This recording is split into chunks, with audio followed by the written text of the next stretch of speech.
bergabung. Isnaini Ramadan, yang TOPBGT, yang smart and tambah sambal. Baik, adik-adik, sekarang kita masuk pada coaching agenda yang hari ini akan dibawakan oleh Ibu Isnaini Ramadan Esos MM.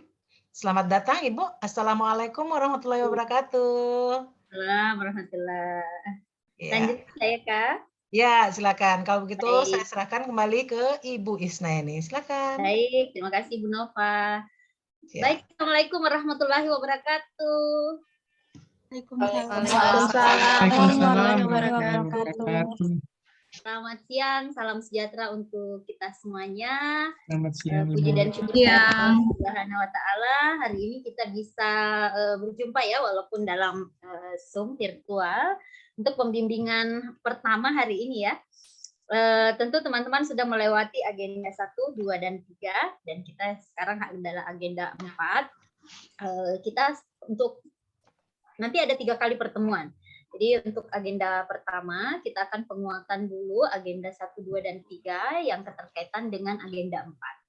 Ya, nah, jadi nanti selanjutnya kemudian pertemuan kedua kita sudah menemukan gagasan ya yang sudah kita sepakati dengan mentor dan kemudian kita sesi selanjutnya kita akan latihan presentasi. Nah, tapi tak kenal maka tak sayang ya karena ini pertemuan pertama kita berkenalan dulu. Jadi cara berkenalannya seperti ini. Hai, halo, perkenalkan nama saya Isnaini Ramadan, biasa dipanggil Isna. Saya Widya Iswara Ramadia, BPSDM Provinsi Sulawesi Tengah. Hal yang menggambarkan tentang saya adalah orang yang sangat penyayang. Oke, boleh begitu? Ya, oke, kita mulai dari Bambang. Silakan, Bambang. Assalamualaikum warahmatullahi wabarakatuh. Selamat siang, salam sejahtera untuk kita semua. Jadi nama saya Bambang Apolinaris Badalia, SKM, biasa dipanggil Bambang. Tempat tugas di wilayah kerja Puskesmas Tinangkung Utara sebagai tenaga penyuluh kesehatan masyarakat. Terima kasih, Bu.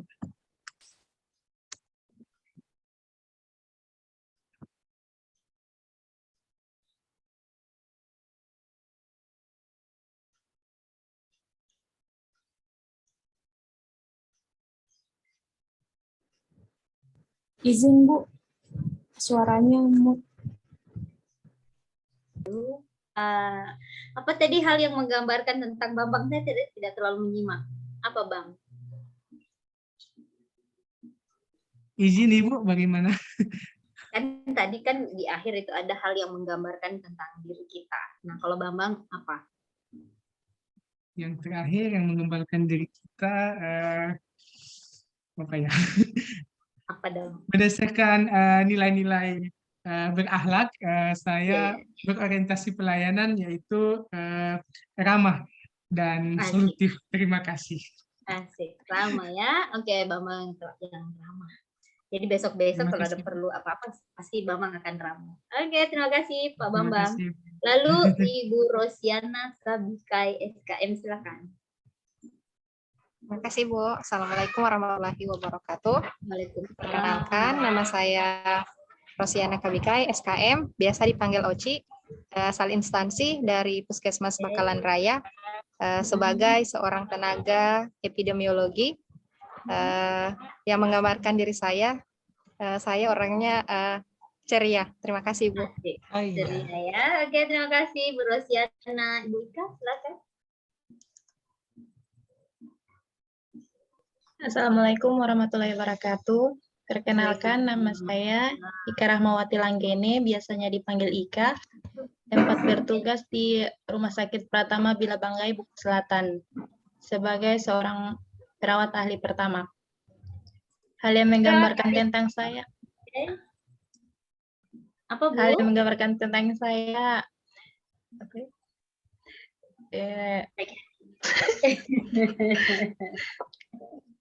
Suka senyum. Suka senyum. Oke, murah senyum ya, Bu Ika. Terima kasih. Terima kasih, Bu. Oke, Najunda Islamnya Sari Lagun ya, namanya bagus sekali. Silakan, Ibu Najunda. Ya. Assalamualaikum warahmatullahi wabarakatuh. Perkenalkan, nama saya Najunda Islamia Sari Laguni, saya biasa dipanggil Indah, asal instansi saya dari Puskesmas Salakan. Hal yang menggambarkan tentang saya adalah orang yang selalu bahagia. Terima kasih. Asal betul ya. Ibu Najunda sebagai apa di Puskesmas? Sebagai apoteker, Bu. Apoteker. Oke, baik. Terima kasih. Lalu Ibu Fatmawati, silakan. Baik, terima kasih. Perkenalkan Ibu, nama saya Fatmawati Jauhari, biasa dipanggil Fafa. Asal instansi dari Rumah Sakit Trikora Salakan, bekerja sebagai ahli pertama perawat. Hal yang menggambarkan tentang saya yaitu murah senyum. Murah senyum ya, di sini murah senyum semua ya, cantik-cantik. Jadi orang kalau sudah tersenyum pasti cantik ya. Seperti Bu Fafa, Ibu Ika ini cantik-cantik ya, senyumnya manis. Oke, terima kasih Fafa. Lalu Ibu Yunarti Lam Ali, begitu ya Bu? Iya. Ya, oke, silakan. Izin memperkenalkan diri. Perkenalkan, nama saya Yunarti Lam Ali, Eskepnars. Instansi tempat bekerja saya yaitu di Rumah Sakit Pratama Bila Banggai sebagai perawat ahli pertama. Hal yang menggambarkan saya lucu, Bu. Lucu ya, ya Bapak nanti dihibur teman-teman. Bu Yunarti, dipanggil siapa saya? Dipanggil siapa? Putih, Ibu. Putih? Oh, siap. Oke, terima kasih Bu Uti. Lalu Ibu Noki, silakan. Ya, terima kasih. Assalamualaikum warahmatullahi wabarakatuh dan selamat siang. Perkenalkan, nama saya Novi Esterlita, sering disapa Novi. Asal instansi saya yaitu Puskesmas Bulagi sebagai epidemiolog kesehatan. Dan hal yang menggambarkan pada saya yaitu saya orangnya suka bersendau gurau. Demikian, terima kasih Ibu. Oke, terima kasih Ibu. Lalu Bu Novi, terima kasih ya. Dian Rahmawati, silakan. Ya, baik, terima kasih Bu. Assalamualaikum warahmatullahi wabarakatuh. Perkenalkan, nama saya Dian Rahmawati, nama panggilan Dian, asal instansi dari Rumah Sakit Pratama Bila Banggai Buka Selatan sebagai apoteker. Hal yang menggambarkan saya, Bu, saya fleksibel, Bu. Fleksibel. Bisa menyesuaikan di mana saja, Bu, insya Allah. Amin. Ya, semua harus adaptif ya, sesuai dengan nilai berakhlak. Salah satunya adalah adaptif. Ya, terima kasih Bu Dian. Lalu Bu Siska, silakan. Ya, baik. Terima kasih. Perkenalkan, nama saya Siska Dina Melani Jaliling. Saat ini saya bekerja di Puskesmas Selantang di Bulagi Selatan sebagai ahli pertama epidemiolog kesehatan.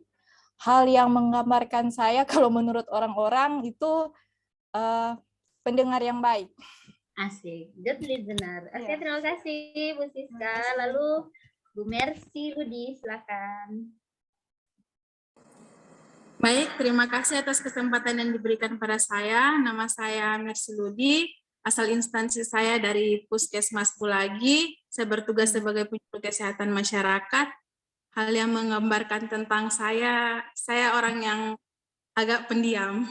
Agak pendiam, jangan pakai agak, pendiam saja ya. Agak-agak itu agak figu gitu. Pendiam, agak pendiam. Oke, terima kasih Bu Mercy. Semuanya tadi sudah memperkenalkan diri. Ternyata yang paling cantik di sini adalah Pak Bambang.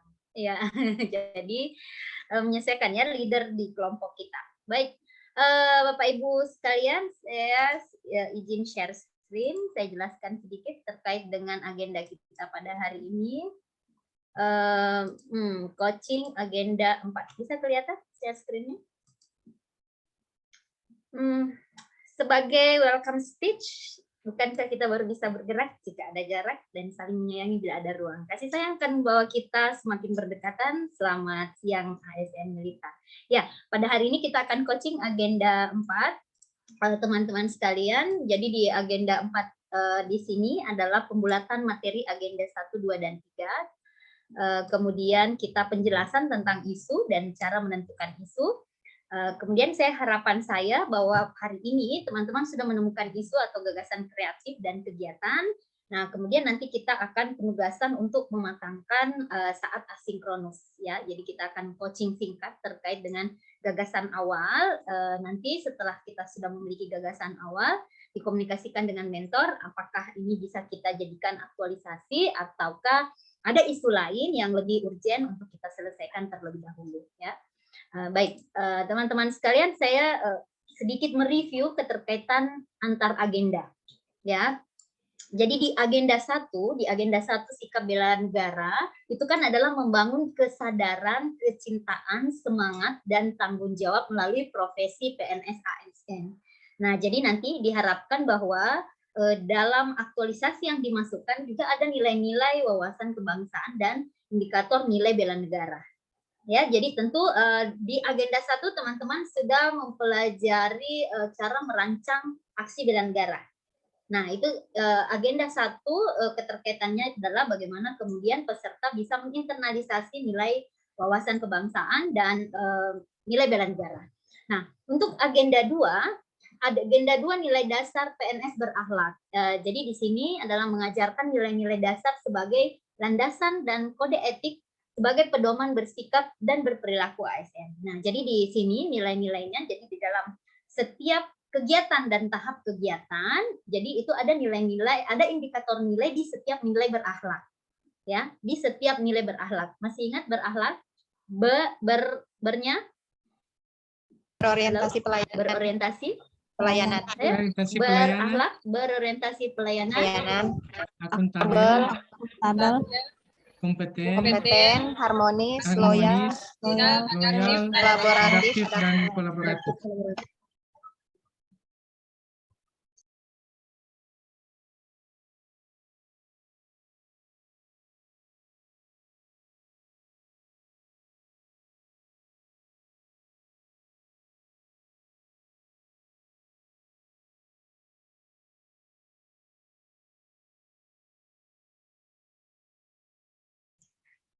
Aduh, jaringan ini hujan keras.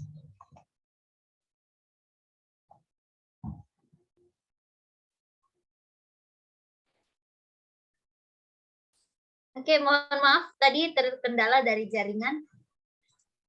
Oke, izin kembali ya share screen. Ya, teman-teman tadi nilai agenda 2, jadi nanti setiap kegiatan dan tahap kegiatan kita internalisasikan nilai berakhlak. Bernya apa, Pak Bambang? Bernya apa? Bernya? Belum mic-nya, nyalakan mic-nya. Ayo. Ber itu berorientasi pelayanan, Ibu. Terima kasih. Oke, lalu apa A-nya? A-nya akuntabel. Akuntabel. Hanya? K-nya kompeten. Kompeten, harmonis, loyal, adaptif, dan kolaboratif. Dan kolaboratif. Nah, jadi semua nilai-nilai yang ada di sini tentu kan masing-masing kemarin ada pola perilaku ya, pola perilaku, ada indikator nilai di setiap kegiatan-kegiatan kita. Misalnya saya berikan contoh saja ya untuk nilai misalnya berorientasi kepada pelayanan. Nilai berorientasi ke pelayanan misalnya apa? Indikator nilainya apa? Atau kuncinya apa? Pelayanan. Ramah. Ya, jadi misalnya kalau apoteker ya selalu ramah kepada orang, misalnya ada yang menebus obat, ramah terhadap itu. Nah, maka nilai-nilai berorientasi pelayanannya adalah indikatornya ramah. Nah, jadi setiap tahapan kegiatan diinternalisasi agenda 2. Bisa dipahami ya? Ya, nanti untuk contoh-contohnya juga akan saya kirimkan. Nanti untuk lebih efektifnya Pak Bambang saya minta dibuatkan grup WhatsApp supaya nanti untuk kelanjutan agenda kita coaching kita lanjutkan di live chat apabila nanti waktunya tidak cukup ya. Nah, lalu untuk agenda 3 itu diukur dari apalagi namanya PNS dalam mewujudkan smart governance. Memanage ASN agar profesional dan smart ya. Jadi saya harapkan bahwa semua gagasan yang teman-teman miliki memanfaatkan teknologi. Ada pemanfaatan teknologi, tapi tidak melulu aplikasi ya. Tetapi kan ada beberapa teknologi yang bisa teman-teman gunakan. Nah, untuk di agenda 3 itu. Ya, agenda 3 jadi menginternalisasikan nanti yang saya harapkan teman-teman bisa memanfaatkan teknologi untuk menyelesaikan isu yang teman-teman angkat nanti. Ya. Nah, kemudian untuk agenda 4 habituasi, habits ya, bagaimana kemudian apa yang kita rancang kita implementasikan selama 30 hari kerja di tempat instansi masing-masing. Kemudian nanti kita akan masuk klasikal, insya Allah ketemu lagi nanti di Bangkok ya. Nah, kemudian habituasi berkarakter, jadi PNS berkarakter SMART itu ada 7 ya, berintegritas, nasionalis, profesional, berwawasan global, smart digital. Yang tadi, teman-teman harus bisa memanfaatkan teknologi. Ramah, hospitality ya, seperti Pak Bambang sampaikan tadi, networking dan entrepreneurship ya. Jadi bisa berwirausaha. Nah, kira-kira nanti gambaran keterkaitan agenda dengan aktualisasi ini saling keterkaitan satu sama lainnya.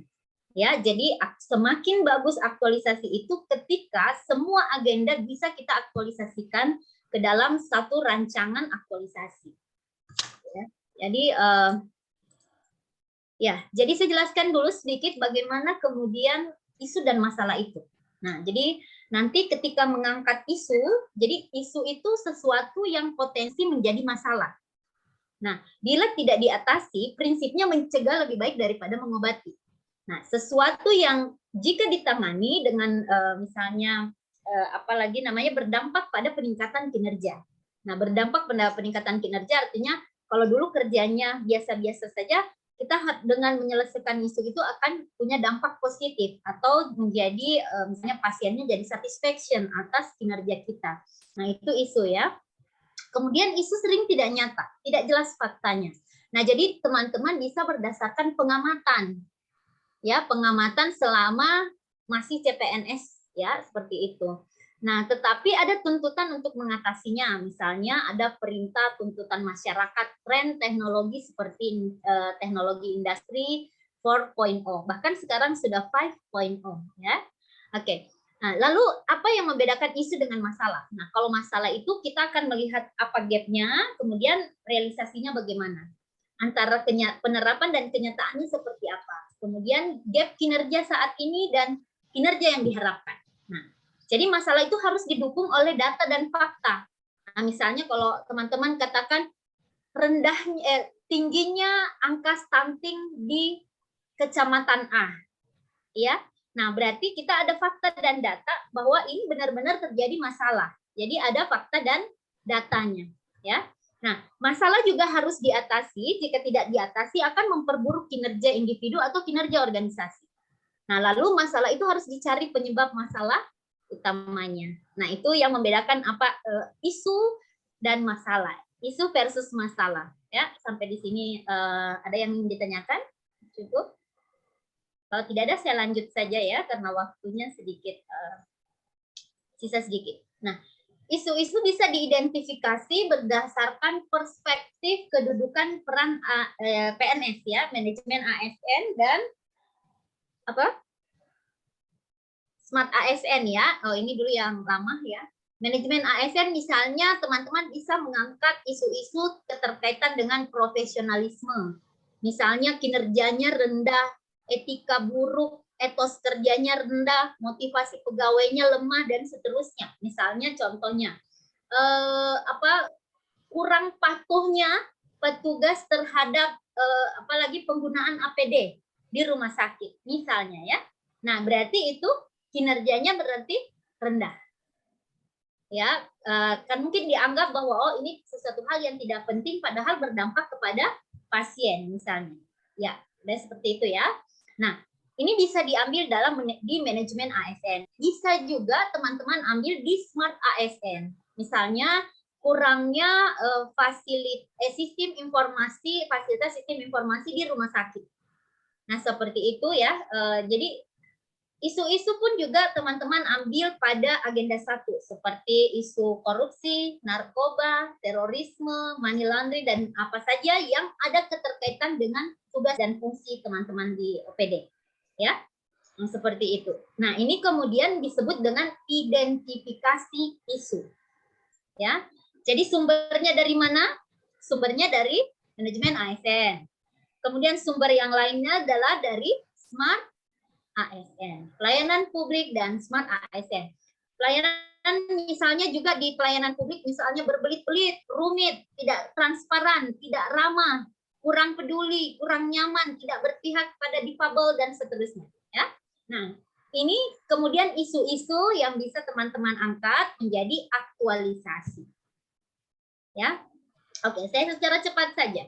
Teman-teman bisa menggunakan tools analisis penetapan core isu. Nah, jadi misalnya ada 4 isu. Ya, 4 isu ini kita tapis. Teman-teman sudah diajarkan cara menapis isu? Menggunakan apa? Apa digunakan untuk menapis isu? Teknik APKL dan USG.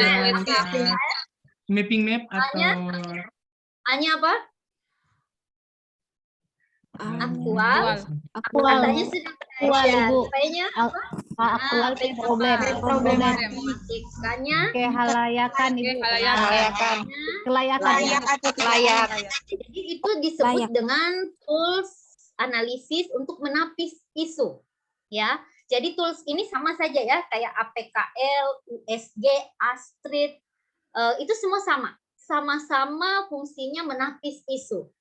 Ya, jadi teman-teman boleh menggunakan salah satunya saja, tidak perlu semuanya digunakan. Ya, jadi boleh menggunakan salah satunya saja ya. Apakah kita akan gunakan APKL saja atau USG tergantung dari kebutuhan dari isu atau masalah yang kita identifikasi. Ya. Kemudian setelah kita menentukan core isunya, maka kita akan menentukan gagasan kreatifnya. Nah, jadi ada setelah kita buat tapisan masalah, tentu kita kan sudah menemukan core isu. Nah, setelah ada core isu ini kan bagaimana kita akan menganalisa dulu internal dan eksternal. Ya, kita lihat dulu sebab akibatnya. Setelah kita misalnya lakukan USG atau APKL, kita lakukan analisa sebab akibat. Menggunakan apa alatnya? Sebab akibat biasa kita menggunakan apa? Diagram fishbone. Ya, diagram fishbone atau map. Boleh. Analisis SWOT itu setelah fishbone. Ya. Nah, jadi setelah kita menemukan sebab akibat, maka kita fishbone. Fishbone itu adalah sebab akibat. Nanti setelah itu kita lakukan apalagi SWOT. Nah, jadi SWOT itu menganalisa internal dan eksternal. Nah, seperti itu ya, menganalisa apakah internalnya, apa kekuatannya, apa kelemahannya, kemudian apa ancamannya, dan seterusnya. Ya, oke. Setelah itu, ini APKL ya, jadi tadi sudah paham ya penggunaan APKL, kita skor dulu, nanti setelah dibobot, yang mana yang paling tinggi, rankingnya paling tinggi, maka itulah yang kita gunakan sebagai core isu atau masalah utama ya setelah kita lakukan pembobotan. USG pun juga seperti itu, semuanya kita lakukan pembobotan. Ya, jadi yang prioritas itu yang nomor 1, maka itulah yang akan kita angkat sebagai isu ya. Nah, ini untuk Astrid apabila teman-teman menggunakan Astrid, tapi kalau misalnya di agenda 1 tidak diajarkan penggunaan Astrid, tidak perlu digunakan ya. Cukup APKL saja atau USG saja. Nah, tapi penggunaan alatnya ini sama dengan APKL dan USG. Nah, jadi seberapa aktual masalahnya, berapa spesifik masalahnya, dan seterusnya ya. Jadi kurang lebih sama. Jadi boleh dipilih yang mana yang paling mudah digunakan dan sederhana. Jadi ini adalah alat bantu. Yang namanya alat bantu itu memudahkan. Jadi kalau tidak mudah nggak usah dipakai. Ya, jadi namanya alat bantu. Jadi kalau gampang kita pakai, kalau tidak gampang nggak usah dipakai. Saya pahami sampai sekarang ya. Oke. Lalu kita bagaimana menganalisa masalah? Jadi kita ada gap. Gap itu disebut dengan apa? Kesenjangan. Nah, jadi kesenjangannya tadi itu belum optimalnya, belum apalagi belum disiplinnya, belum dapat dan seterusnya, yang pokoknya sifatnya negatif ya. Kondisi saat ini, gap, ada kesenjangan yang terjadi. Belum optimalnya penerapan SOP misalnya dan seterusnya ya.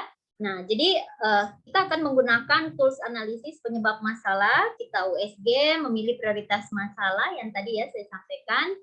masalah agak kompleks perlu dicari penyebab utamanya. Oleh karenanya kita menggunakan tadi SWOT ya, SWOT. Nah, SWOT itu kalau misalnya S-nya strength dan weakness itu adalah berarti apa? Internal organisasi yang dianalisa. Nah, jadi kalau dia ancaman dengan peluang itu berarti yang kita analisa adalah faktor yang di luar dari misalnya di rumah sakit atau puskesmas, faktor yang di luar dari puskesmas. Ya, nanti akan saya kirimkan contoh-contoh di grup WhatsApp saja, ya. Baik, teman-teman sekalian, setelah kita menemukan beberapa prioritas penyelesaian masalah, ya, setelah kita SWOT, kemudian kita menemukan beberapa penyelesaian masalah di SWOT, maka kita akan menemukan nanti lagi satu gagasan saja. Nah, jadi yang tadi misalnya di SWOT kita dapat 4 gagasan. Nah, itu kita tapis lagi. Ya, tapisannya itu menggunakan apa? Sudah diajarkan McNamara. Tapisan McNamara. Ya, tapisan McNamara ini adalah tapisan menapis solusi yang dianggap paling prioritas. Jadi caranya juga adalah bagaimana membuat digunakannya. Nanti di Likert seperti biasa 5, 4, 3, 2, 1 mana paling efektif, paling murah, paling efisien, maka itulah yang menjadi gagasan kreatif. Ya, oke.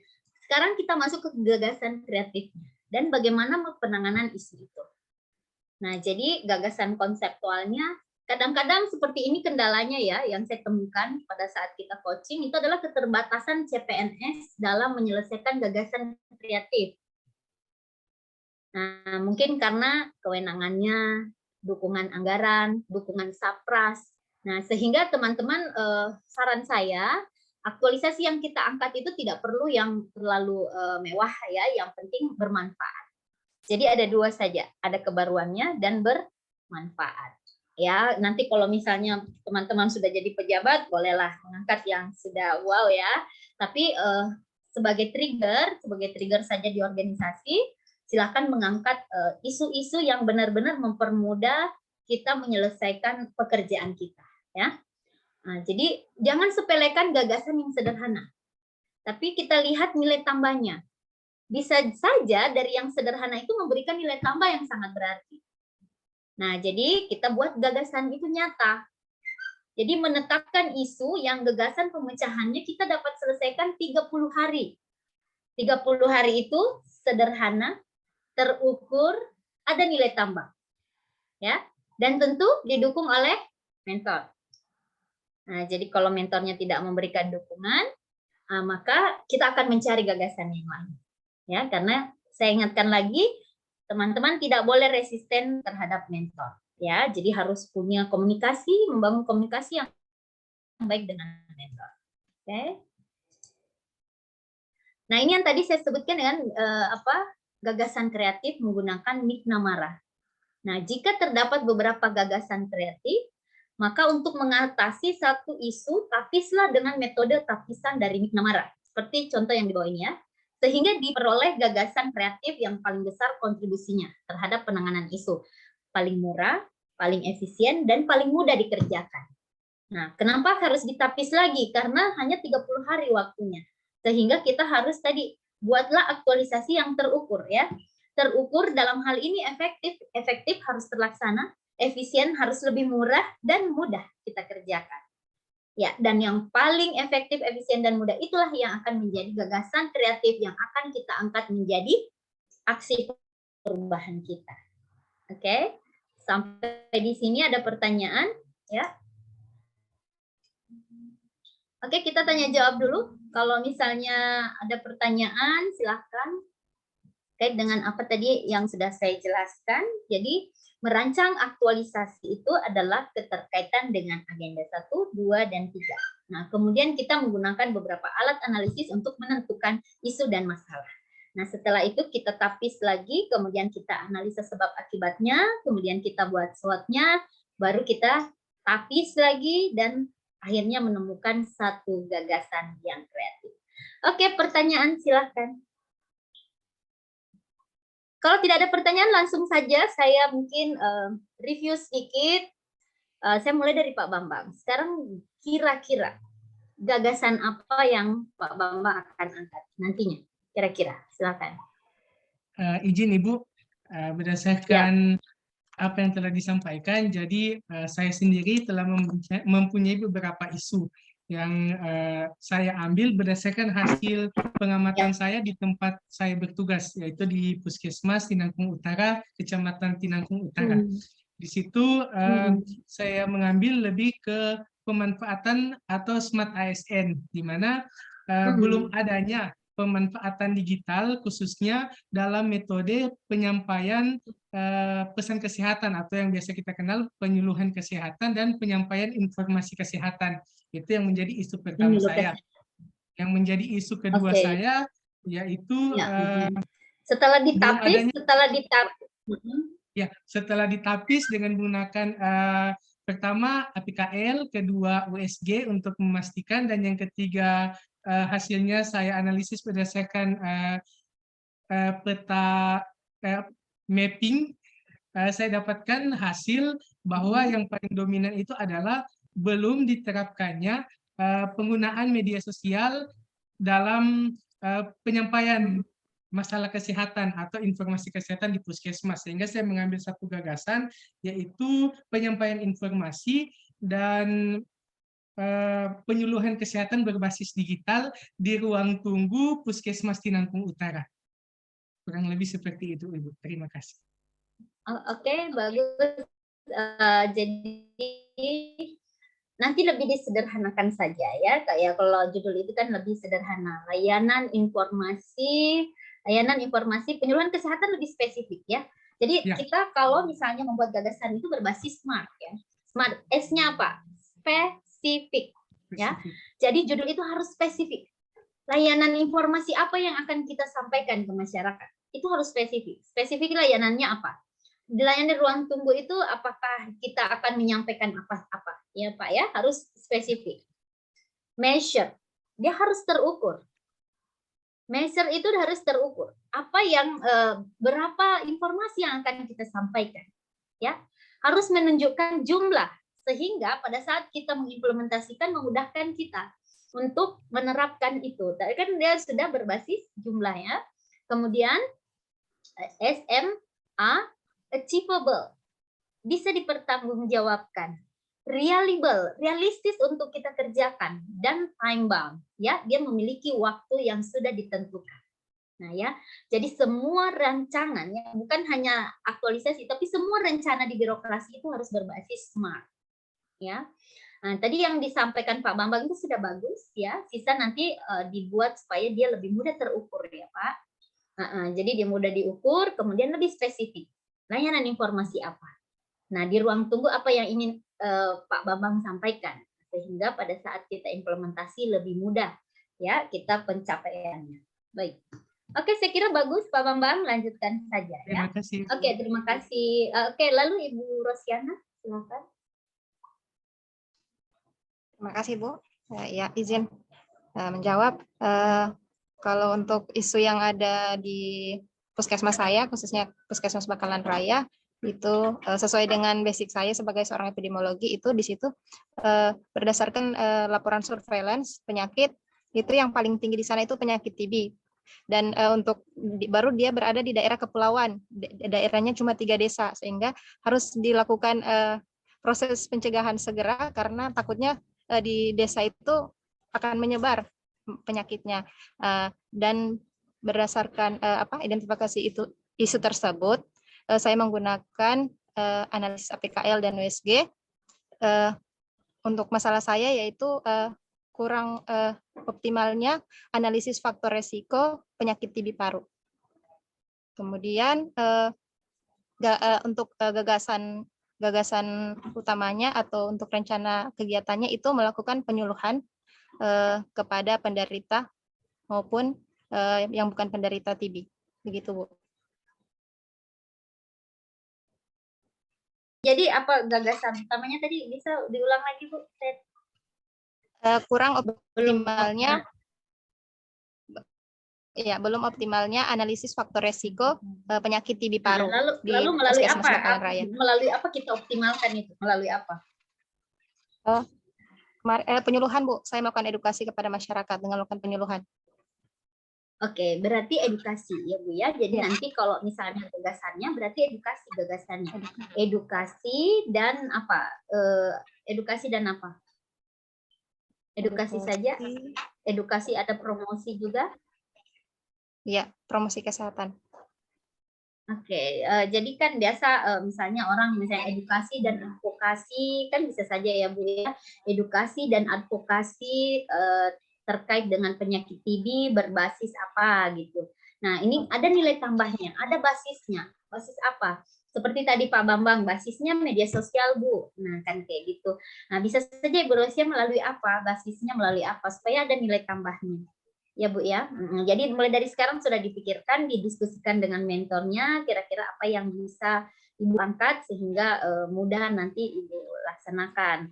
Apakah nanti atau berbasis multimedia, apalagi namanya melalui medsos, melalui macam-macam media ya, bisa multimedia, bisa melalui koran, bisa saja Bu ya, menggunakan multimedia ya.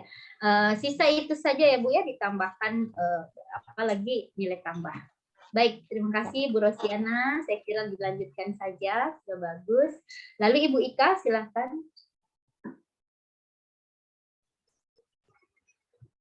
Terima kasih Ibu.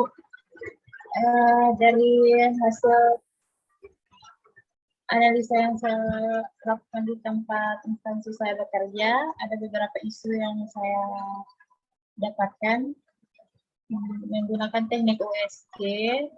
Itu ada kurang optimalnya cara pengisian format ASCII di ruang IGD, karena saya bertugas di ruang IGD di rumah sakit.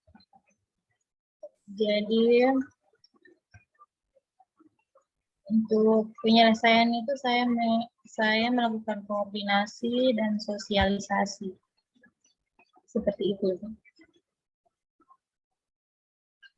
Oke. Tadi sosialisasi dan koordinasi dalam hal apa Ibu? Sosialisasi dengan teman-teman sejawat dalam hal cara pengisian format asuhan keperawatan Ibu. Karena dilihat dari asuhan keperawatan. Oke. Jadi sosialisasi ini kan berarti juga objeknya adalah edukasi ya Bu ya, edukasi juga. Jadi misalnya dia edukasi atau sosialisasi apa terkait dengan apa, sama dengan tadi yang Ibu Rosiana, berbasis apa edukasinya. Nah, berarti kalau ada form, berarti kan ataukah itu semacam survei kah, atau e-book kah, dan seterusnya. Ya, harus ada nilai tambah ya Ibu Kak ya. Jadi ketika kita bilang, oh ini saya sosialisasikan, bagaimana caranya disosialisasikan? Hal-hal apa yang supaya dia bisa efektif dan efisien lebih murah, tapi dia bermanfaat dan ada kebaruannya. Kan Ibu ya? Jadi Ibu harus pikirkan dulu kira-kira apa yang akan kita angkat sehingga dia itu bernilai manfaat dan ada inovasi ya, ada kebaruannya. Ya, seperti itu.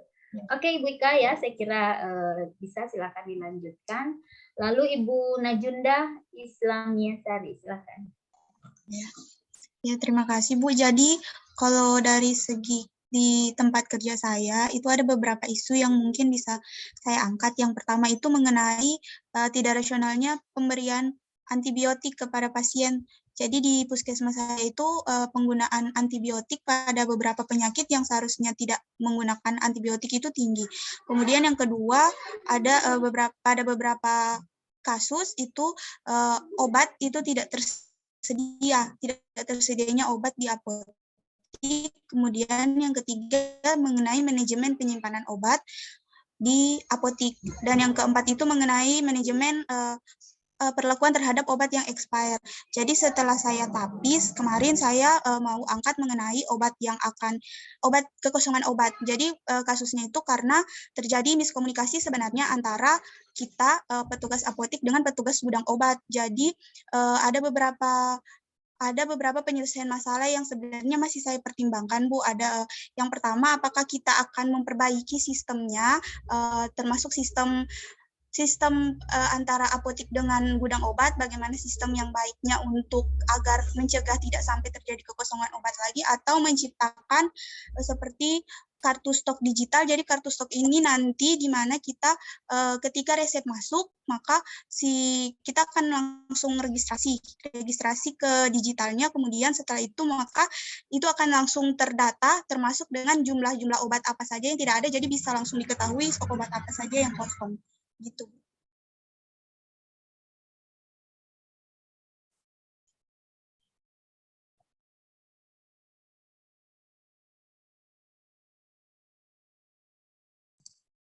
Oke, berarti sistem informasi ya, Ibu Najunda ya. Sistem informasi pengelolaan obat ya, berbasis apa begitu, informasi teknologi bisa saja ya, Ibu. Saya kira sudah bagus gagasannya. Artinya itu kan mempermudah kita untuk mendeteksi apakah obat-obat itu bakal expire atau kosong dan seterusnya. Nah, yang memang harus perlu dikelola ya Bu ya. Nah, karena itu dampaknya luar biasa sekali ketika kita kelola dengan baik. Oke, saya kira cukup Bu Najunda, baik sekali. Lalu Ibu Fatmawati sudah. Terima kasih. Dari pengamatan saya di tempat saya bekerja, yaitu di Rumah Sakit Trikora, khususnya di ruangan HCU, saya mendapatkan beberapa isu yang bisa saya angkat. Salah satunya itu kurangnya kepatuhan keluarga atau pengunjung pasien dalam menaati tata tertib berkunjung dan jumlah pengunjung dan jam berkunjung.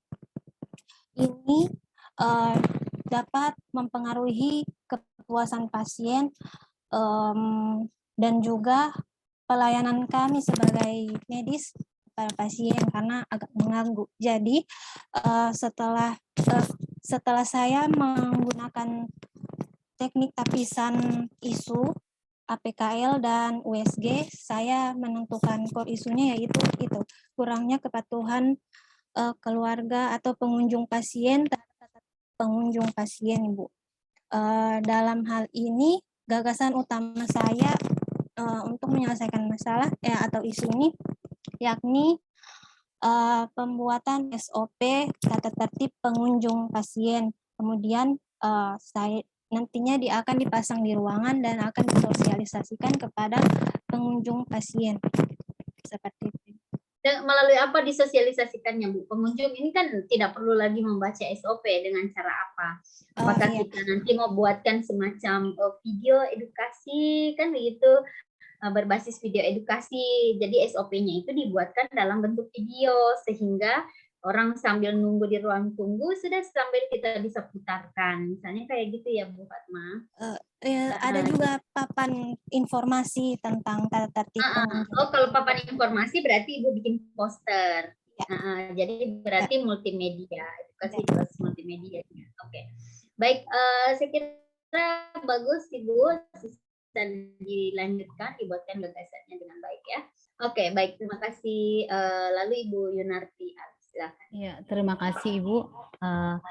Selama hampir 2 bulan kita kerja di Rumah Sakit Pratama Bila Banggai, saya mendapatkan 3 isu. Yang pertama, kurang optimalisasinya pemilahan sampah medis dan non-medis di ruang perawatan dewasa di RSPB.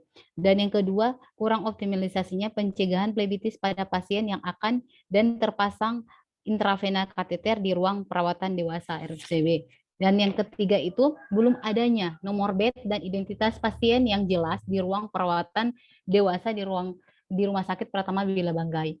Setelah saya analisis dan saya menggunakan USG, maka saya tarik yang besar itu belum adanya nomor bed dan identitas pasien yang jelas di ruang perawatan dewasa di Rumah Sakit Pratama Bila Banggai.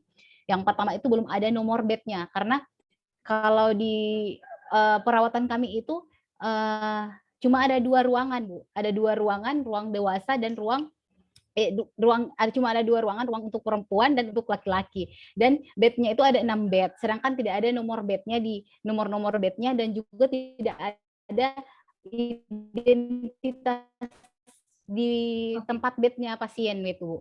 Jadi yang solusinya nanti saya akan berikan penanda nomor bed dan identitas pasien agar bisa, maksudnya pasiennya setiap namanya, nomor rekam mediknya sama umurnya, Bu. Itu mungkin, dan juga kurang patuhnya. Iya, kurang patuhnya pasien yang suka berpindah-pindah tempat.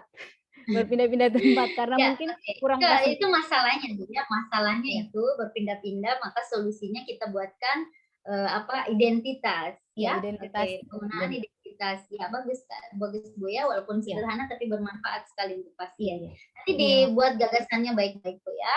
Iya, makasih, Bu. Diskusikan dengan mentornya. Iya, Ibu. Ya. Oke, lalu Ibu Dian silakan.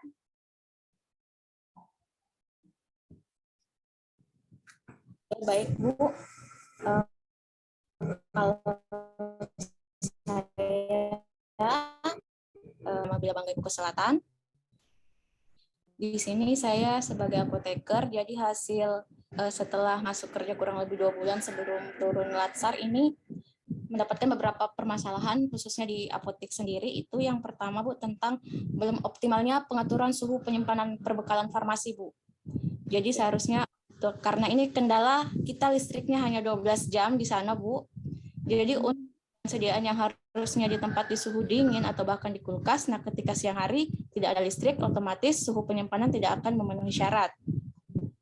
Kemudian isu yang kedua itu belum optimalnya pengawasan perbekalan farmasi yang mendekati ED atau perbekalan farmasi NIR-ED.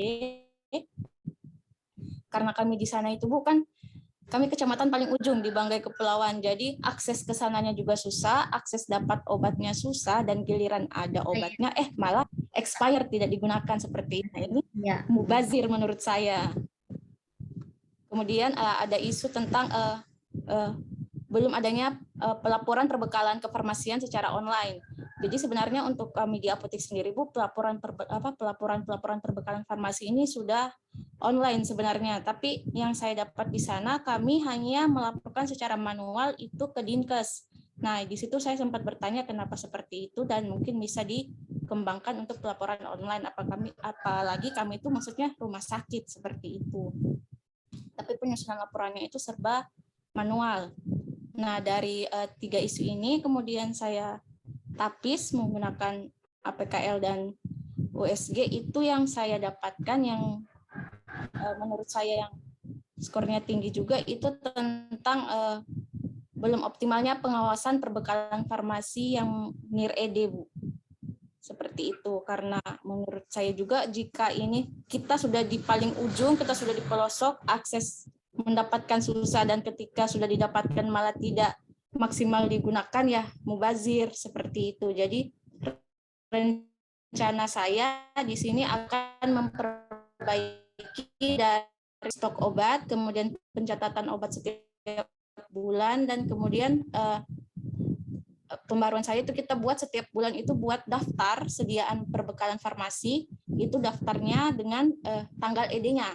Nah, kalau sudah ada daftarnya ini akan disosialisasikan ke dokter penulis resep agar pengeluaran obat-obat ini di resep itu bisa teratur tanpa sehingga tidak mengakibatkan penumpukan di apotek seperti itu. Oke, tadi saya menarik kemudian yang terkait dengan penyimpanan itu suhu. Jadi kalau misalnya apa solusinya ketika dia apalagi namanya tidak ada kulkas, tidak ada listrik. Jadi gimana solusinya saat ini? Saat ini kulkasnya ada, Bu. Alhamdulillah kulkasnya sudah ada. Jadi biasanya kalau siang itu dinyalakan genset, Bu. Dari operasional rumah sakit. Genset, tapi karena mati itu kan hitungannya 12 jam, Bu. Tapi ketika dinyalakan yang itu tidak full 12 jam, Bu, karena kendala lagi pembelian bahan bakar untuk sebenarnya kalau menarik isunya, tapi kan kalau misalnya itu agak berat untuk diangkat ya agak sulit ya karena memerlukan kebijakan ya, Bu ya. Akhirnya dicatat aja dulu berarti ya. Pencatatannya saja juga ya, sama dengan departemen tadi kalau tidak salah ya, jadi pencatatan saja dulu. Ya dibuat saja dulu gagasannya, nanti seperti apa gagasannya nanti kita untuk pertemuan selanjutnya baru kita coba bantu untuk mempercantik Baik, oke, Bu Dian, saya kira cukup ya, Bu ya. Nanti dilanjutkan saja. Nanti tetap berdiskusi dengan mentor. Jadi nanti hasil kesepakatan dengan mentor nanti dilaporkan ke saya lagi untuk pertemuan selanjutnya. Ya, oke. Terima kasih Bu Dian. Lalu Bu Siska, silakan Bu Siska.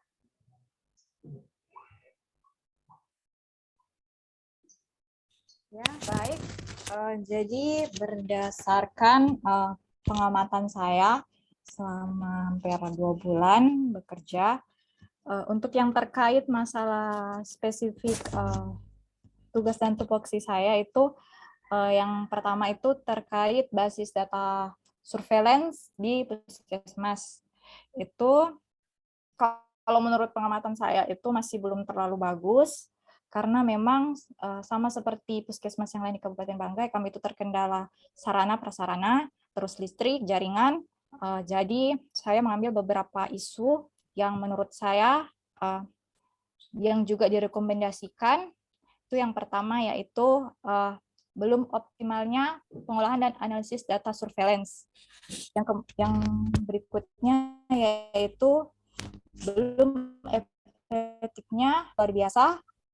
Dan yang terakhir itu masih kurang adanya sosialisasi antara petugas di puskesmas dan juga petugas di desa-desa terkait data berbasis surveillance. Jadi menurut pengamatan saya menentukan isu, dan isu yang saya ambil itu yang pertama yaitu belum optimalnya pengolahan dan analisis data surveillance. Seperti itu, Ibu. Untuk melalui apa analisisnya nanti, Bu?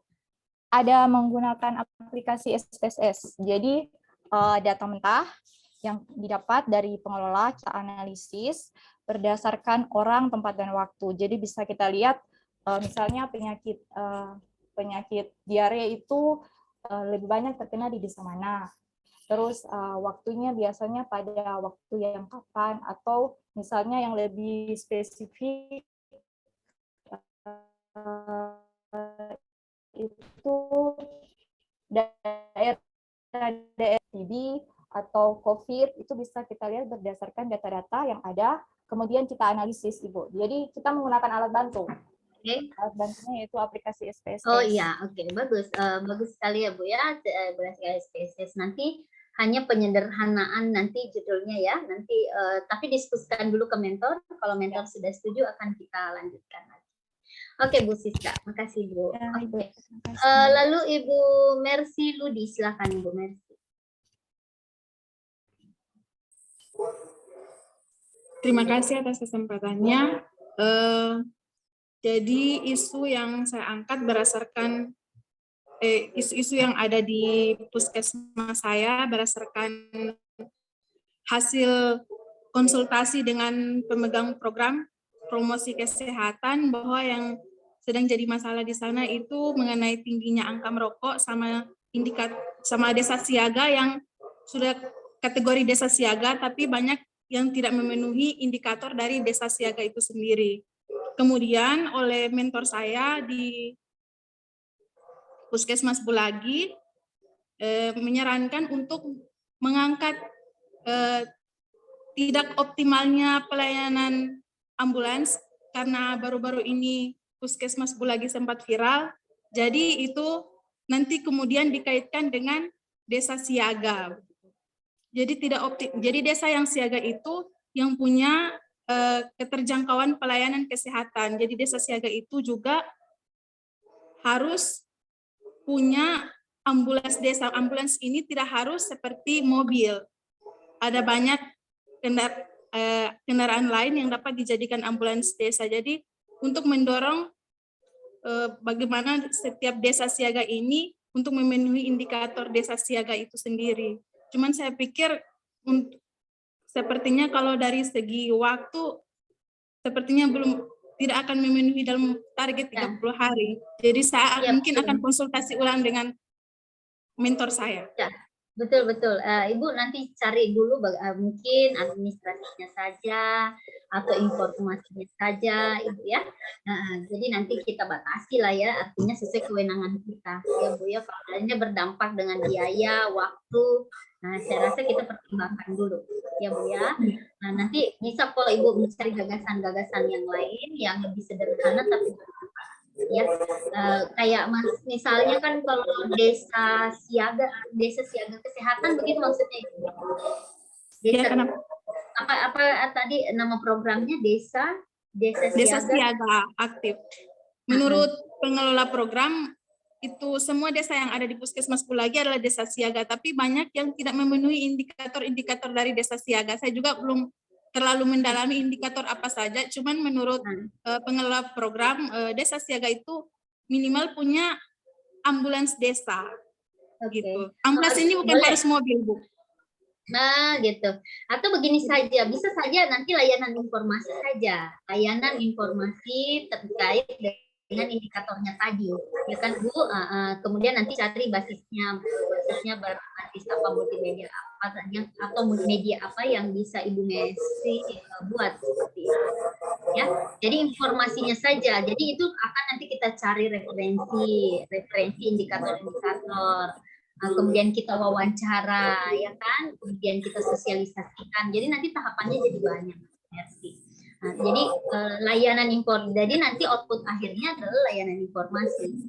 Nah, tetapi di dalam membuat layanan informasi tentu dengan beberapa tahapan-tahapan koordinasi. Ya Bu ya? Bisa? Ya, nanti saya konsul ulang dengan Ibu. Ya, konsul lagi nanti dengan mentornya, sampaikan bahwa di dalam aktualisasi ini hanya 30 hari diimplementasikan, dan kemudian artinya waktu sangat dipertimbangkan berikut dengan biaya. Ya, oke. Baik, terima kasih Bu Mercy, lalu Ibu Novi silakan. Ya, terima kasih Ibu atas kesempatannya. Mohon maaf saya menggunakan perangkat HP karena laptop saya sementara ada gangguan kameranya. Ini berdasarkan beberapa bulan saya bekerja di Puskesmas Bulagi bersamaan dengan Ibu Mercy, saya mengidentifikasikan ada beberapa masalah. Yang pertama yaitu tentang pengolahan dan analisis data surveillance yang belum optimal, dan yang kedua meningkatnya kasus TB paru, dan ketiga kurangnya layanan kewaspadaan masyarakat terhadap penyakit menular, keempat kurangnya persediaan obat, dan kelima kurangnya sarana transportasi seperti mobil ambulans dan mobil jenazah. Namun setelah saya melakukan menapis isu menggunakan teknik APKL dan WSG, saya menemukan satu masalah, yaitu meningkatnya penyakit TB paru di wilayah kerja Puskesmas Bulagi. Dan gagasan pemecahan isu yang saya akan rencanakan untuk melaksanakan yaitu sosialisasi penyakit TB paru pada masyarakat dan keluarga penderita. Maksudnya keluarga penderita pasien TB paru. Namun di sini Ibu saya punya kendala. Ketika sebelum melaksanakan latsar, saya sudah berkomunikasi, mengkonfirmasi dengan Ibu Kapus sebagai mentor kami.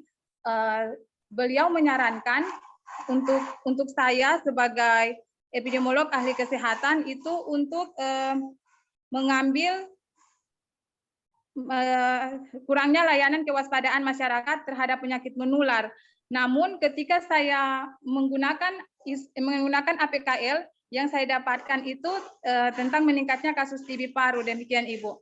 Dan saya di sini saya mau pencerahannya, kira-kira isu mana yang akan saya ambil. Demikian, terima kasih. Ya. Kalau saran saya Bu, Ibu ikuti aja mentor. Nanti kita cari tekniknya.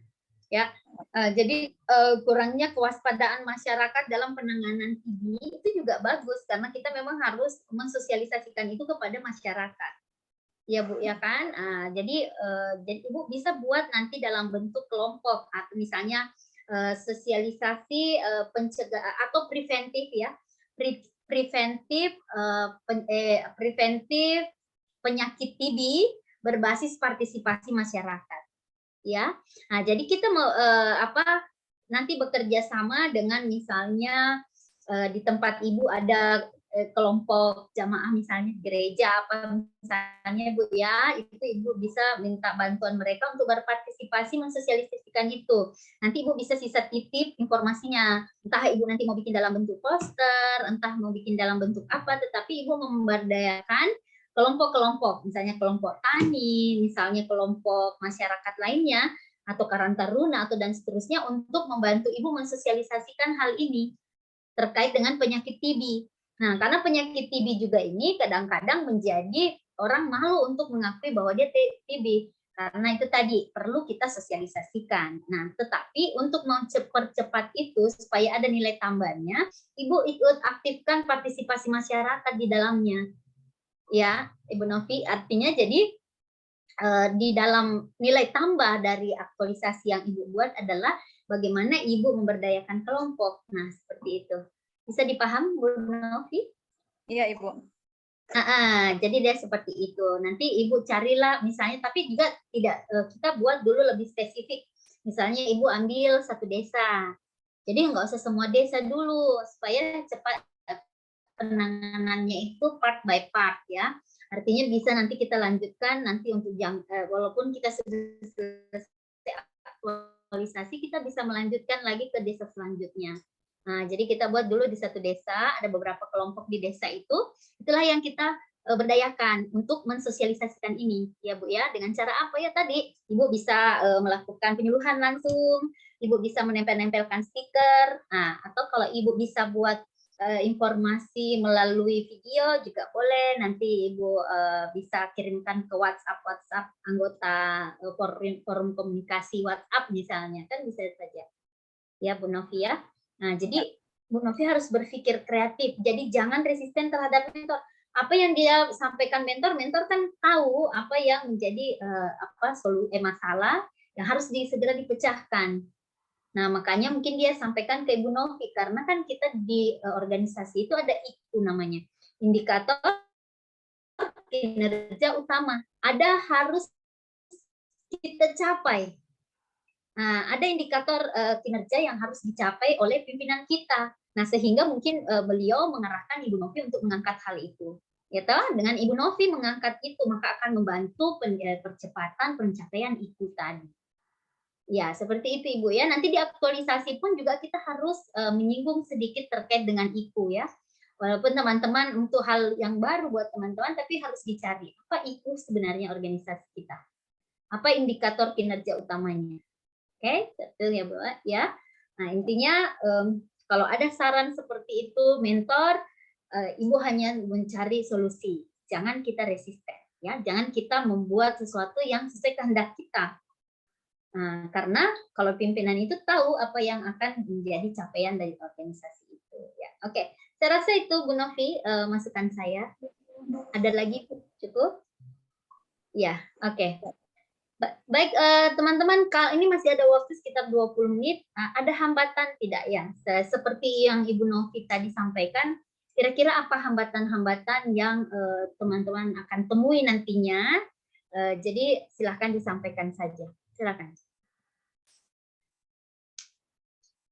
Pak Bambang, kira-kira ketika Bapak identifikasi, apa kira-kira nanti yang akan menjadi hambatan ketika melaksanakan aktualisasi? Ini namanya sebenarnya manajemen risiko atau pengendalian risiko. Ya, apa Pak Bambang? Izin Ibu, karena berkaitan dengan hambatan yang mungkin saya alami karena layanan informasi yang akan saya terapkan berbasis digital, kemungkinan hambatan yang bisa terjadi yaitu terkendala dengan listrik, Ibu. Karena di Kecamatan Tinangkung Utara biasanya ada jadwal-jadwal tertentu di mana listrik mati. Sehingga kemungkinan kalau misalnya listrik mati tidak akan bisa untuk menyampaikan informasi berbasis digital. Terima kasih. Ya, berarti harus ada UPS dong, Pak. Jadi solusi mengatasinya harus ada UPS yang penyimpanan daya listrik UPS ya Eh, namanya ya, UPS. Ya, Nah, UPS Ibu. gimana? Iya, Iya, untuk oke. di Nah, puskesmas kita ada tetapi punya beberapa UPS Ibu. Nanti mungkin saya akan koordinasikan ke mentor apa bisa dipinjam untuk saat ini yang mungkin ke depan bisa mungkin dianggarkan kembali setelah aktualisasi jika itu dilanjutkan. Terima kasih Ibu. Pak Bambang buat itu dalam bentuk aplikasi ya? Aplikasi atau hanya informasi? Saya kemarin Ibu rencananya dalam bentuk video. Jadi itu Video, kan kita ya. menggunakan Kalau video televisi yang dipasang nanti di ruang tunggu. Kebetulan televisinya sudah ada Ibu, tapi tidak dimanfaatkan untuk saat ini untuk kebutuhan penyampaian informasi. Jadi kita mau memanfaatkan sarana yang ada dan nanti metode penyampaian informasinya itu berbasis video.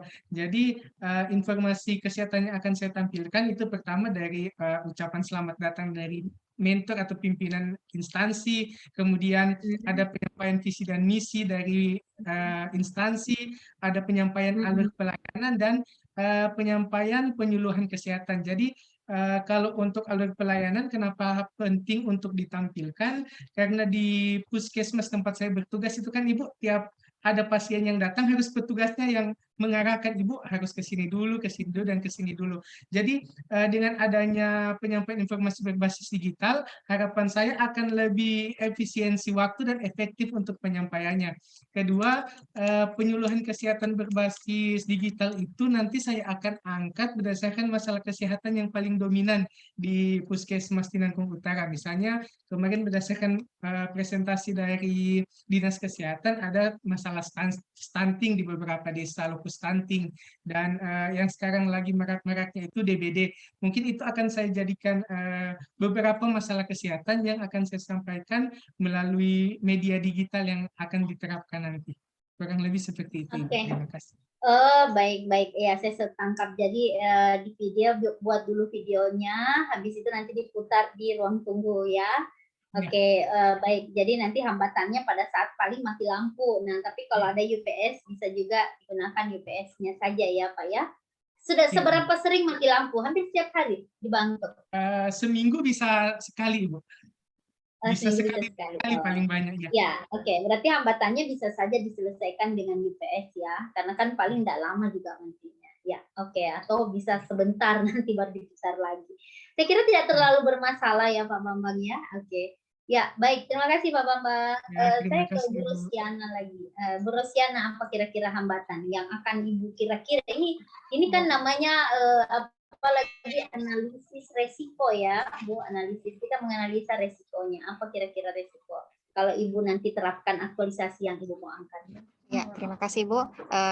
Untuk perkiraan hambatannya ketika saya melakukan aktualisasi itu biasanya dalam pengambilan data di tempat aktualisasi itu salah satunya hambatannya itu biasanya responden itu tidak bersedia dijadikan responden. Misalnya mereka tidak mengakui kalau mereka kena penyakit ini.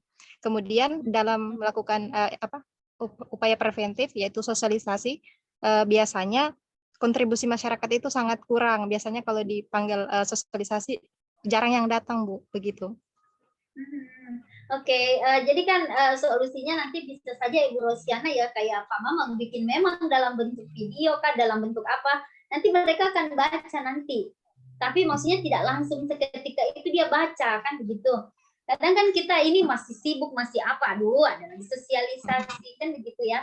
Maksudnya ada media informasi yang disiapkan sehingga kapan-kapan saja saya baca Ibu Rosiana. Kan seperti itu. Apakah entah itu dalam bentuk poster atau dalam bentuk banner, banner dan seterusnya ya. Nah, itu saja Ibu jadikan apalagi namanya mengatasi hambatannya ketika mereka belum ada waktu untuk, bukannya mungkin mereka tidak mau mendengarkan penyuluhan dari Ibu, hanya saja waktunya yang belum cukup. Nah, sehingga mungkin Ibu harus buat solusi semacam ada alternatif. Tidak langsung sosialisasi secara klasikal seperti itu ya Bu ya. Ya, tapi kayak MOOC. Apa emosi? Teman-teman masih ingat MOOC? Masih open. Online. Course. Course. Ya, ya, oke. Jadi teman-teman dibuat seperti MOC. Jadi ada artinya kapan-kapan saja kita mau buka ulang informasinya itu bisa. Atau sesederhana kita kirim ke WhatsApp grup aja sudah oke ya Bu Rosiana.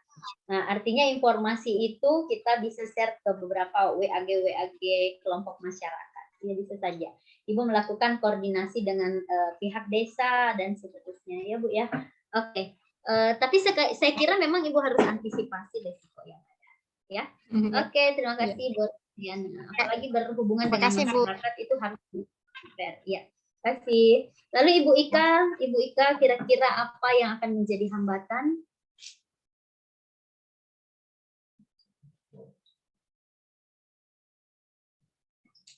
Apa dong? Nggak punya hambatan. Silakan, Bu Ika. Mohon maaf Ibu, karena saya di sini kurang jelas karena hujan, jadi tidak terlalu kedengaran. Iya Ibu. Ya, jadi begini ya, pada saat kita mau merancang sesuatu, tentu nanti akan ada hambatan. Kira-kira apa hambatan yang akan Ibu temui pada saat Ibu implementasikan gagasan Ibu ini? Apa kira-kira? Kalau untuk hambatan, Ibu, ya semoga tidak terjadi, tapi dari penilaian saya mungkin yang akan terjadi hambatan itu dengan waktu sosialisasi pasti ada teman yang tidak kooperatif mungkin begitu dengan isu yang saya angkat tentang cara pengisian format itu, seperti itu. Mungkin itu yang menjadi hambatan saya. Mungkin oke, berarti pada saat pengisian format itu, formatnya dibikin sesederhana mungkin. Bapak Ibu perhatikan tidak, seperti Gojek, beli-beli, ya, kemudian Shopee. Kapan dia sosialisasi kayak kita, sosialisasi ke sana kemari, mensosialisasikan aplikasinya, nggak ada, ya kan? Tetapi kita dengan mudah menggunakannya, ya. Kita dengan sangat mudah menggunakannya, jadi tidak perlu disosialisasikan bertahun-tahun kemudian kita bisa gunakan. Karena apa? Public administration is easy, ya. Semua layanan masyarakat itu harus mudah. Karena kalau tidak mudah, itu orang akan merasa bete, malas. Apalagi kita nggak punya kepentingan. Kan seperti itu ya. Nah, jadi Ibu Ika hambatannya ketika nanti membangun form ini benar-benar harus mudah digunakan ya. Misalnya Ibu mau menggunakan Google Form ya. Google Form yang benar-benar bisa dikirim ke WhatsApp, linknya diisi, langsung diisi, selesai gitu. Jangan yang membuat orang menjadi susah ya, seperti itu. Ibu nanti akan coba identifikasi alat yang digunakan untuk pengisian form. Jadi pastikan bukan form manual ya, Bu Ika ya. Formnya manual atau elektronik? Mungkin form saya harus sesuai dengan SOP juga Ibu. Kayaknya jaringannya Ibu Ika kurang ini ya, optimal ya. Oke. Oke deh, kita lanjut di live chat aja ya, Bu Ika nanti saja. Oke, terima kasih. Oke, lalu Ibu Najunda. Ibu Najunda sekarang. Ya. Ibu Najunda apa kira-kira hambatannya? Ya, Ibu, kalau mungkin dari saya itu yang pertama dari segi pengadaan, karena kita kan di Puskesmas itu bukan pengadaan mandiri, tapi kita ambilnya dari Dinkes, dari gudang Dinkes. Jadi sementara di Dinkes itu kan ada petugas lainnya lagi, jadi kita tidak bisa kayak obat ini kosong mau minta ini, jadi kita tergantung dari Dinkes kalau mau ambil obat. Yang kedua mungkin karena ini digital, jadi kira-kira bagaimana pengendaliannya Ibu? Bagaimana pengendaliannya? Karena kalau dalam satu bulan direncanakan kemudian tidak tercapai. Ya. Jadi kita coba nanti usulkan untuk kan mau ada pengadaan BPJS, jadi pengadaan obat dari dana BPJS Puskesmas. Jadi mungkin bisa diusulkan ke pimpinan mengenai ini, cuman masih mau dikonsultasikan dulu Bu dengan mentor. Ya, oke. Dipastikan bahwa tadi ya saya sampaikan jangan sampai itu menghambat, karena kalau misalnya apa yang kita rencanakan tidak bisa kita implementasikan kan bisa menghambat penilaian kita ya Bu ya, Bu Najunda. Jadi semua hambatan itu harus segera diantisipasi. Ataukah nanti kita buat role model saja, tidak usah menunggu lagi yang dari provinsi. Jadi kita kelola yang ada saja. Iya Bu ya, Bu Najunda. Tidak usah yang barang masuk, tapi yang barang yang sudah ada. Kan biasa first in first out kan ya, pakai metodenya FIFO. Nah, jadi kita kelola saja yang sudah ada. Kayak begitu untuk antisipasinya. Oke, saya rasa Ibu ya bagus, Ibu Najunda bisa dilanjutkan. Bu Fatmawati silakan Bu. Kira-kira apa hambatannya? Baik, Bu, menurut saya dalam pelaksanaan aktualisasi nanti yang akan menjadi hambatan itu menurut saya respon atau kooperatifnya keluarga atau penyandang pasien itu sendiri, karena biasanya kan jika sudah diberitahu atau kita sudah memberitahukan SOP-nya seperti apa, biasanya ada yang kayak tapi dia ingin kayak maksudnya banyak alasan yang kayak mau lihat keluarganya ini karena ini apalagi di ruangan saya ruangan intensif, jadi pasien-pasiennya kan harusnya butuh istirahat, tapi karena keluarga yang ingin melihat mungkin mereka pikir karena sudah gawat jadi kayak ini ya, itu jadi mungkin akan menjadi hambatan. Tapi balik lagi komunikasi kalau kita bicara dengan hati yang baik, tujuan yang baik, mungkin bisa diterima. Cuman ya mungkin itu salah satu hambatan. Nanti juga kerjasama dengan pihak keamanan ya, Bu Fatmawati, mungkin bisa saja jadi solusi. Ya. Oke, baik. Saya lihat di rumah sakit di Kota Palu sudah mulai ada pengamanan di depannya. Jadi sebelum masuk itu dikasih kayak kartu tamu ya, kartu tamu. Bisa saja Ibu Fatmawati bisa antisipasi seperti itu. Baik, saya kira terima kasih Bu. Saya kira cukup ya. Ibu Yunarti, silakan, ada hambatan? Iya Ibu, makasih. Itu kan salah satunya yang masalah kurang patuhnya pasien. Jadi di sini solusinya saya mau sosialisasi tentang sasaran keselamatan pasien. Hambatannya yaitu bahasa Ibu. Kan saya di sana bahasanya bahasa Banggai asli. Jadi berarti kadang bikin dua bahasa. Jadi saya pakai translate teman dinas Ibu. Kalau biasa ada pasien mengeluh, saya nggak paham, jadi saya minta tolong teman dinas artikan gitu. Ya, jadi berarti bagus tuh Bu, bisa jadi solusi buat berarti kalau kita buat sosialisasi dengan kayak di bandara, ya kan? Ibu biasa kan dengar di bandara ada bahasa daerahnya, ya Bu ya. Oke, disesuaikan dengan bahasa yang sering digunakan oleh masyarakat, dan itu harus adaptif Ibu Yunarti, nggak bisa maksudnya nggak bisa bahasa kemudian kita tidak ada solusi seperti itu. Ya Bu ya, saya kira bagus, saya kira itu diantisipasi Bu. Makasih. Lalu Ibu Dian, karena waktunya ini 12 menit. Bu Dian secara cepat saja sayang, gimana? Apa hambatannya kira-kira? Kalau untuk hambatannya di sini Bu, kalau sesama staf farmasi saya merasa tidak ada hambatan, insya Allah bisa bekerja sama, hanya saja nanti ketika hasil penataan obat NIR-ED ini dilaporkan ke dokter penulis resep, takutnya kualitasnya yang tidak bagus. Mereka merasa kita mendikte apa yang harus mereka resepkan, padahal kita hanya ingin mengoptimalkan pengeluaran perbekalan farmasi yang ada seperti itu, Bu. Iya, makanya nanti kalau saran saya Bu dibuat kayak buku satu saja mungkin. Bu, ada dua orang yang paling sulit diajarkan sesuatu, itu adalah dokter dengan guru. Iya, dokter dengan guru ya harus sama Bu, susah sekali ya Bu ya. Nah, saya dulu sering juga mengajar beberapa dokter di teknis ya. Nah itu agak sulit, mau dikasih tahu sulit ya. Kalau misalnya mau praktek sosi Bu, kayak gitu. Nah tetapi antisipasinya adalah kita buat kalau berbicara aturan saja. Jadi ada aturan yang diimplementasikan. No ini aturannya Dok, mau dipakai tidak mau dipakai terserah gitu loh, gitu kan ya. Terserah dokter aja mau dipakai atau tidak dipakai. Nah pokoknya saya simpan di sini aja Dok. Nah gitu aja. Apa-apa. Entah dia mau pakai dan kalau dia merasa bermanfaat dia akan baca. Ya Bu Dian ya. Oke, terima kasih Bu ya. Terima kasih Bu. Oke Bu Siska. Ya Ibu, Ya. Sebenarnya saya mohon maaf kalau suara saya kurang jelas karena di sini lagi hujan deras. Jadi kalau menurut saya kan kalau saya ini berbasis data. Jadi Ya. kalau hambatan yang paling nyata itu terkait ketersediaan data yang akurat. Kalau rata-rata di puskesmas itu ketersediaan datanya itu masih berbentuk paper. Karena memang keterbatasan sarananya kami di sana.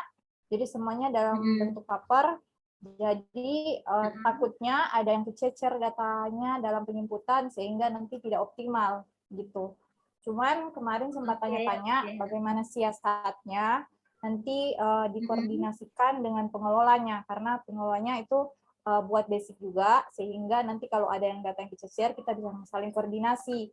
Jadi untuk bisa supaya datanya akurat seperti itu.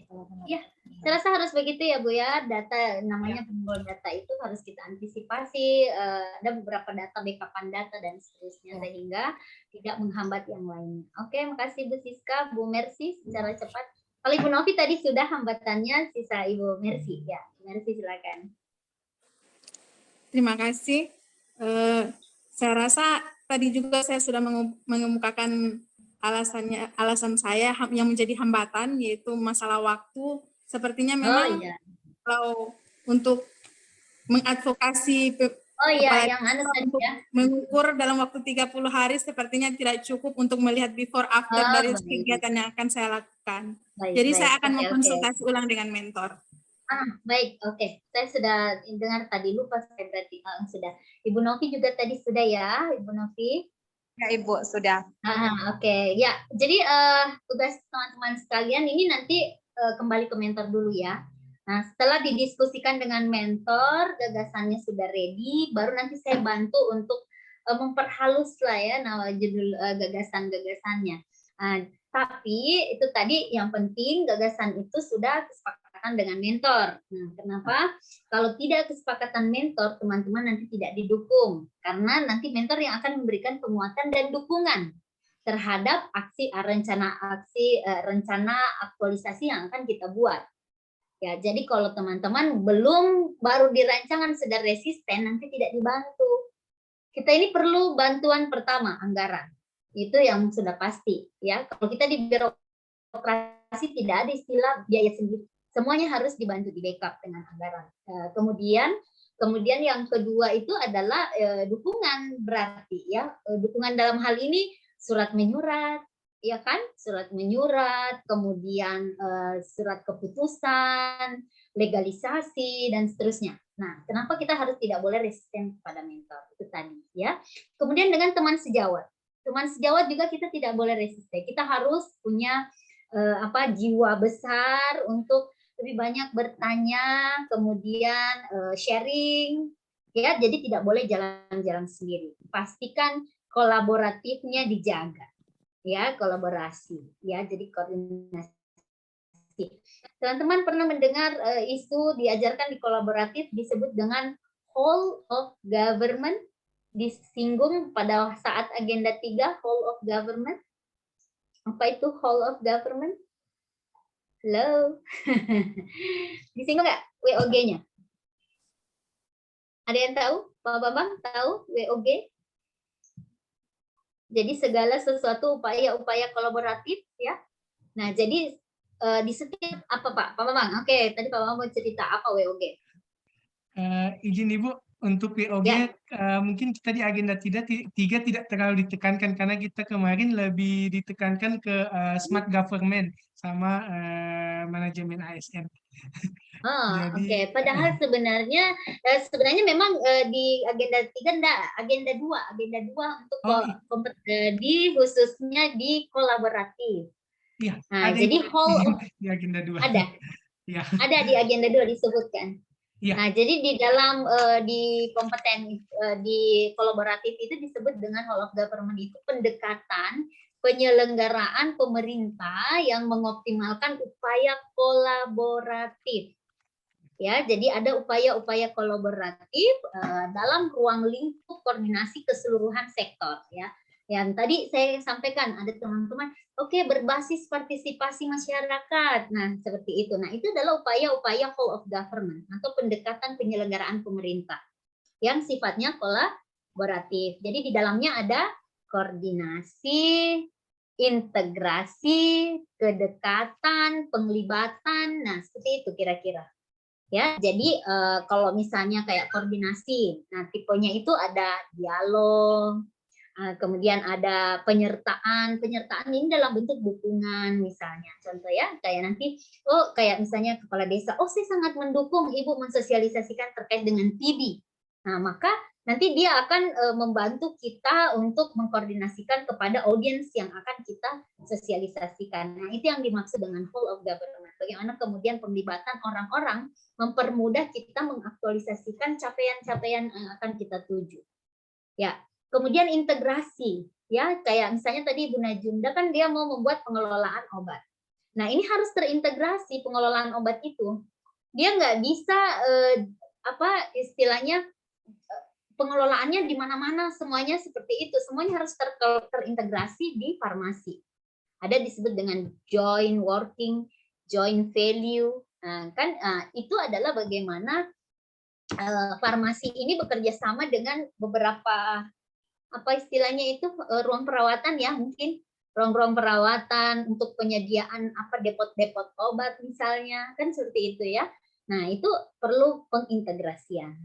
Nah, kemudian juga ada strategi kedekatan atau penglibatan.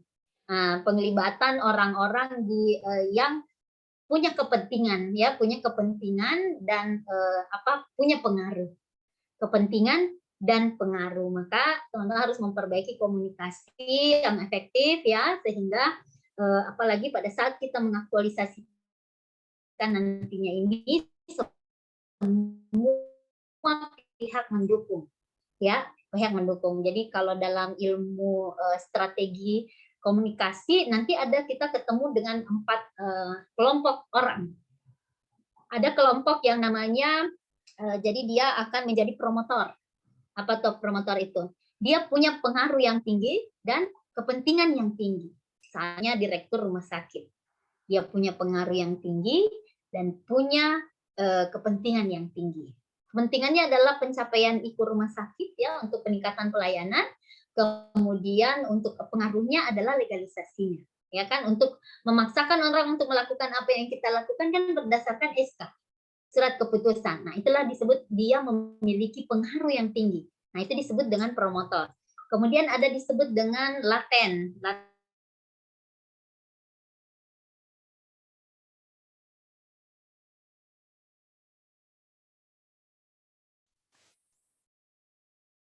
Sinyalnya tidak bagus.